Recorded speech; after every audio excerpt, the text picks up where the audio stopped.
अस्सलामुअलैकुम दोस्तों, मेरा नाम है Kashif. Welcome to my channel scary night stories Urdu. दोस्तों, उम्मीद करता हूँ कि आप सभी लोग ठीक और खुश होंगे। दोस्तों, आज आपके लिए मैं 2 हॉरर स्टोरियाँ लाया हूँ। दोस्तों, बहुत ही क्रीपी होने वाली है वो स्टोरियाँ। लेकिन आप लोग अगर हमारे चैनल पर नए हैं तो सबसे पहले हमारे चैनल को सब्सक्राइब कीजिए और साथ में बेल आइकन को प्रेस कीजिए। इससे होगा ये कि हमारी न्यू हॉरर स्टोरी आने वाली सबसे पहले आपके पास पहुँचेगी। तो बिना किसी टाइम वेस्ट किए इस कहानी को शुरू करते हैं।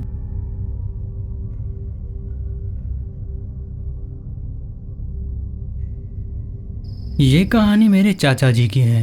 वो अब 62 साल के हो चुके हैं, एक रिटायर्ड पुलिस ऑफिसर। आज उनकी शक्ल से आप उन्हें शांत, गंभीर इंसान समझेंगे, लेकिन बचपन में वो काफी शरारतें करते थे। गांव में उनके कई किस्से मशहूर थे। पेड़ों पर चढ़ना, स्कूल बंद करना, तालाब में नहाना और दूसरों की चीजें चुराकर भाग जाना, इन सब कामों में वो सबसे आगे थे।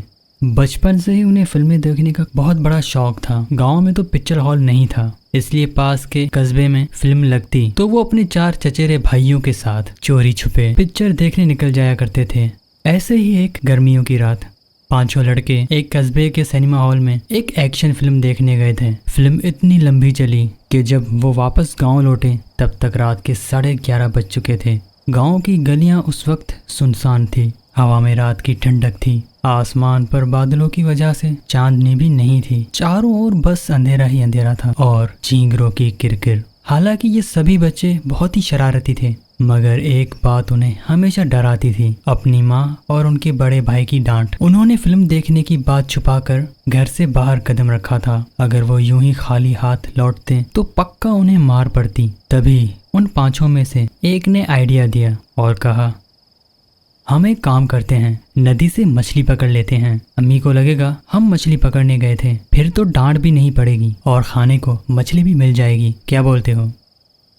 सभी को उसकी ये तरकीब बहुत ही अच्छी लगी। नदी गांव से ज्यादा दूर नहीं थी। तकरीबन 200 मीटर पैदल चलने पर वो नदी तक पहुंच सकते थे। रात के अंधेरे में वो धीरे धीरे पैदल आगे बढ़ने लगे। जैसे ही वो नदी के करीब पहुंचे, उन्होंने दूर से देखा कि 4-5 लोग अलाव जलाकर उसके पास बैठे हैं। आग की हल्की हल्की रोशनी उनके चेहरे पर पड़ रही थी। पहली नजर में तो वो लोग गांव के ही लोग लग रहे थे और उन्हें देखकर उन 5 लड़कों को बड़ी राहत मिली। एक ने कहा, अच्छा हुआ ये लोग यहाँ पर है, इन्हीं से मछली ले लेंगे, टाइम भी बचेगा और अम्मी को शक भी नहीं होगा। वो खुश होकर उस नदी की तरफ दौड़ पड़े। लेकिन जैसे जैसे वो पास पहुंचते गए, कुछ अजीब महसूस होने लगा। हवा अचानक भारी सी हो गई। रात की ठंडक के बीच में उन्हें अजीब सी गंध मिलने लगी, कुछ मांस के सड़ने की बदबू। वो लोग जब नदी के करीब पहुंचे तो वो देखकर हैरान हो गए, क्योंकि नदी के पास ना ही कोई अलाव जल रहा था और ना ही वहां पर आसपास कोई इंसान था। जबकि दूर से देखने पर वो साफ तौर पर देख पा रहे थे कि नदी के किनारे अलाव जलाकर कुछ लोग बैठे हुए थे। लेकिन अब वहां पर ऐसा कुछ भी नहीं था। सिर्फ ठंडी हवा और लहरों की हल्की हल्की आवाजें उन्हें सुनाई दे रही थी। पहले तो उन्हें लगा कि शायद वो लोग उन्हें देखकर कहीं छुप गए हों। हो सकता है मछली बांटने के बचने से वो आसपास जाकर कहीं छुप गए हों ताकि हम उनसे मछली ना मांगे। अब वो 5 लड़के उन झाड़ियों के अंदर और पेड़ों के पीछे, यहाँ तक कि नदी के अंदर खड़ी नाव के अंदर भी देखते रहे, मगर उन्हें वहाँ पर कोई भी इंसान नहीं मिला। धीरे धीरे उनके चेहरों के रंग बदलने लगे। उन्हें अब डर सा लगने लगा। नदी के किनारे का अंधेरा जैसे घना होता जा रहा था। चारों ओर खामोशी इतनी थी कि उन्हें अपने कानों से अपने ही दिल की धड़कनें सुनाई दे रही थी। जब वो 5 लड़के थक गए तो उन्होंने वहीं पर ही अलाव की तरफ कदम बढ़ाया। तभी उन 5 लड़कों में से, जिसमें एक मेरे मामू थे और एक मेरे चाचा उन 5 में से सबसे आगे थे। उनका पैर किसी चीज के ऊपर पड़ा। उन्हें लगा जैसे उन्होंने किसी अंगारे को दबा दिया हो। उनके पैर में जलन होने लगी। दर्द से पैर को उसने झटके से खींचा और नीचे देखा। जो मंजर उनके सामने था वो उसकी जिंदगी का सबसे डरावना पल बन गया। नीचे राख और अर्धजली लकड़ियों के टुकड़ों के बीच एक इंसानी पैर पड़ा था, वो भी कटा हुआ और जला हुआ एक इंसानी पैर। मांस के बीच में से हड्डियां नजर आ रही थी। उस कटे हुए पैर में अभी भी बिखरी हुई चूनियों के टुकड़े और एक पायल अटकी हुई थी। उस कटे हुए और जले हुए पैर को देखकर मेरे चाचा की चीख निकल गई। उन्होंने पीछे मुड़कर अपने भाइयों को देखा। सबके चेहरे पीले पड़ चुके थे। किसी के भी अब तक बोलने की हिम्मत नहीं हो रही थी। अचानक उन्हें ऐसा लगा हवा में जैसे फुसफुसाहट हुई हो, बहुत हल्की सी, जैसे कोई हंस रहा हो। वो एक औरत की हंसी थी, लेकिन वो हंसी मानो दूर से नहीं बल्कि उनके कानों के बहुत ही पास सुनाई दे रही थी। मानो जैसे कोई औरत उनके पास ही खड़ी होकर उनके कानों में हंस रही हो। वो पांचों लड़के एक साथ भागने लगे। उन्हें ये भी मालूम नहीं था कि वो किस साइड पर भाग रहे हैं। वो बस घर की तरफ दौड़ते गए। पीछे से नदी के लहरों की आवाज और एक हल्की सी हंसी उनके कानों में गूंजती रही। घर पहुंचकर उन्होंने दरवाजा धकेल कर खोला। उनकी माँ ने, यानी कि मेरी दादी माँ ने उन्हें देखा, मगर दादी माँ ने उन लोगों से कुछ नहीं कहा। उन्होंने सोचा कि माँ ज्यादा गुस्सा है, इसलिए अभी कुछ नहीं कह रही, लेकिन सुबह होते ही बहुत मारेगी। डर के मारे उन सभी ने सोने की कोशिश की। सुबह तक सब बुखार में तपने लगे। मछली तो उनके हाथ नहीं लगी, लेकिन भूख से बेहाल होकर जब उन्होंने खाना खाया तब माँ ने उनसे पूरा किस्सा सुना। पिछली रात के वाकये के बारे में सुनते ही अम्मी का चेहरा खौफ में बदल गया। उन्होंने कहा, तुम सब बेवकूफ बच्चे हो। तुम लोगों को पता है आज शाम को ही एक बूढ़ी औरत की उसी नदी के किनारे उसकी लाश जलाई गई थी। तुम जिसे अलाव समझकर उसके पास बैठे थे वो अलाव नहीं बल्कि उस बुढ़िया की चिता थी। तुम उस चिता की लकड़ियों के ऊपर बैठ कर आए हो। तुमने जिस पैर के ऊपर अपना पैर रखा था वो उसी बुढ़िया का पैर होगा। ये सब सुनते ही उन पांचों लड़कों के रोंगटे खड़े हो गए। अम्मी ने आगे कहा, तुमने जिन 4 लोगों को उस नदी के किनारे बैठे देखा, ना ही वो अलाव थे और ना ही वो इंसान थे। असल में वो देह थे, भूत प्रेत, जो एक जले हुए इंसान के ऊपर टूट पड़ते हैं और उन लोगों का काम होता है कि जली हुई लाश का मांस खाना। तुम लोग बच गए, वरना। अम्मी की बात अधूरी रह गई, मगर सब समझ गए कि वो अम्मी आगे क्या कहना चाहती थी। उस वाक़ये के बाद उन पांचों लड़कों का रवैया बदल गया। वो जो हमेशा हंसी मजाक और शरारत में रहते थे वो अचानक चुपचाप हो गए। वो कभी कभी अचानक से रात को नींद में चिल्लाने लगते हैं, कभी कभी बिना वजह डर कर जाग जाते। फैमिली वालों ने आखिरकार गाँव के एक बाबा को बुलाया। उन्होंने तावीज पढ़े और उन बच्चों को तावीज पहनाया। उस बाबा ने कहा, तुम्हें जिन 4 लोगों की झलक दिखी थी बच्चों, वो असल में भूत प्रेत थे। वो तुम्हें भी नुकसान पहुंचा सकते थे। ऊपर वाले ने मदद की तुम्हारी, इसीलिए तुम सब बच गए। अब आगे से ध्यान रखना, रात के टाइम पर शमशान या नदी के किनारे कभी मत जाना।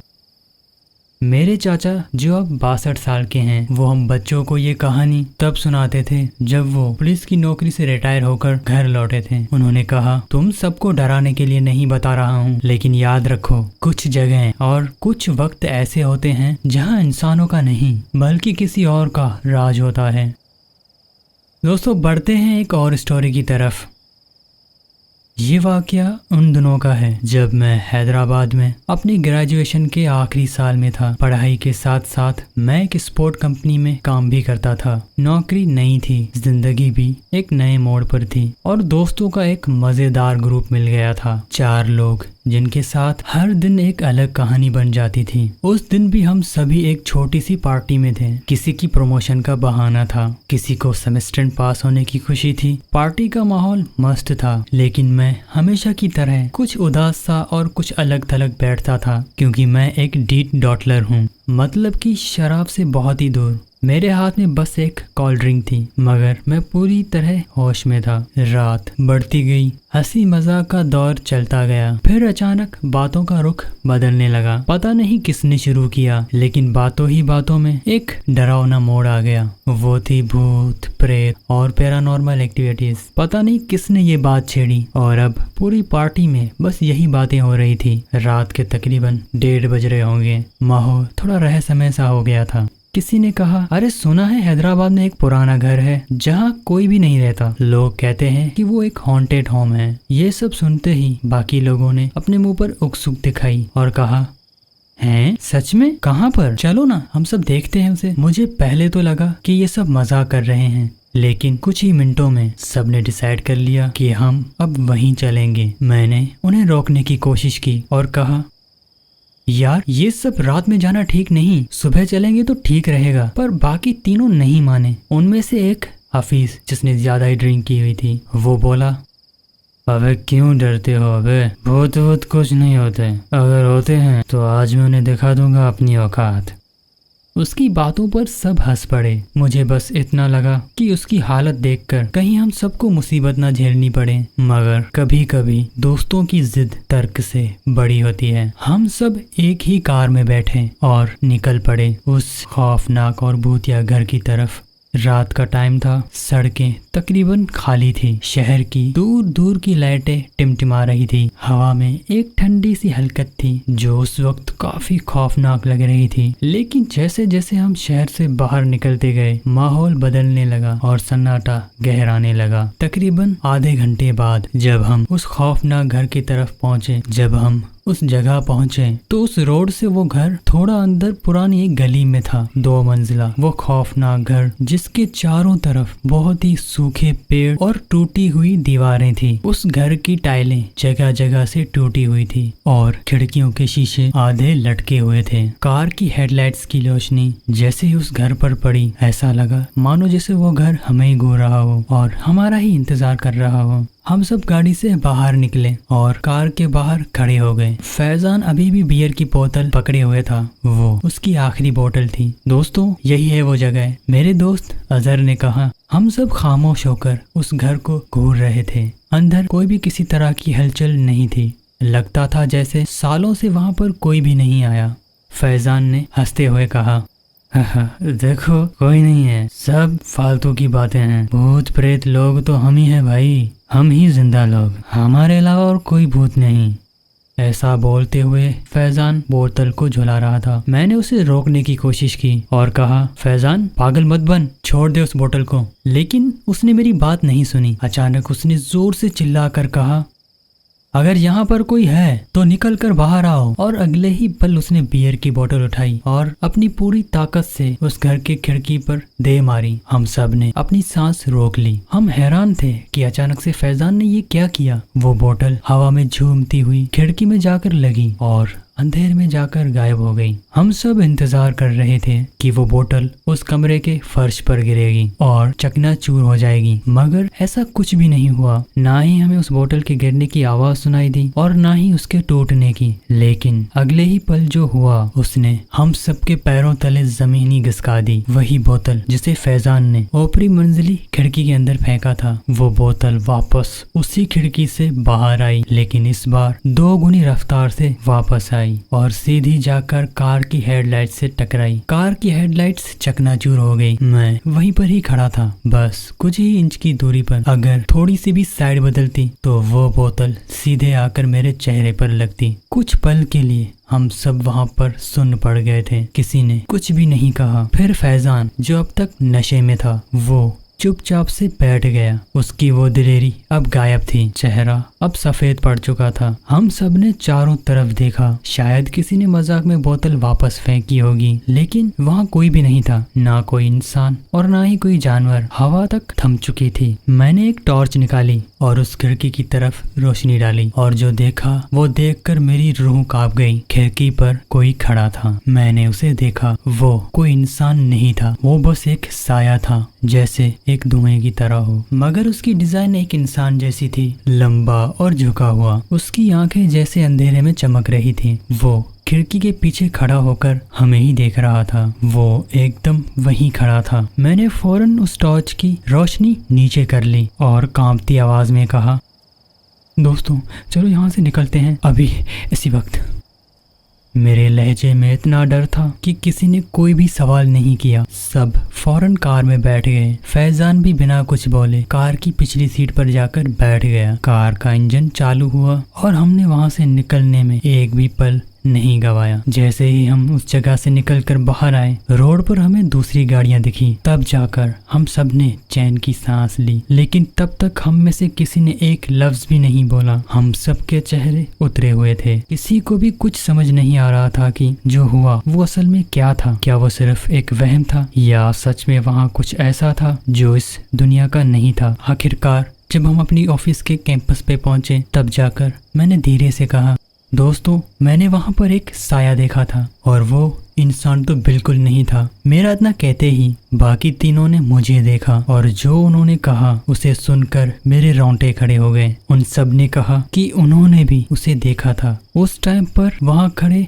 काफी सन्नाटा छा गया था, मानो जैसे बाहर का शोर भी जैसे गायब हो गया हो। कुछ सेकंड बाद फैजान बोला, दोस्तों वो जो खिड़की के पीछे था वो हिल नहीं रहा था, लेकिन उसकी आंखों में कुछ था। उस रात कोई भी अकेले अपने कमरे में नहीं सोया। हम चारों एक ही जगह पर पड़े रहे, बत्ती जलाकर पूरी रात जागते रहे। जब सुबह का सूरज निकला तब जाकर लगा जैसे कोई बोझ उतर गया हो, पर उसके बाद ना मैं और ना ही मेरे दोस्त उस खौफनाक घर की तरफ कभी वापस नहीं गए। कभी कभी मैं जब हैदराबाद की रातों में मैं अकेले ड्राइव करता हूँ तो शहर की रोशनियों के बीच उस पुराने घर का अंधेरा याद आ जाता है, और हर बार जब हेडलाइट्स किसी टूटी खिड़की पर पड़ती हैं तो मुझे लगता है कि कोई वहां पर खड़ा होकर मुझे ही घूर रहा है।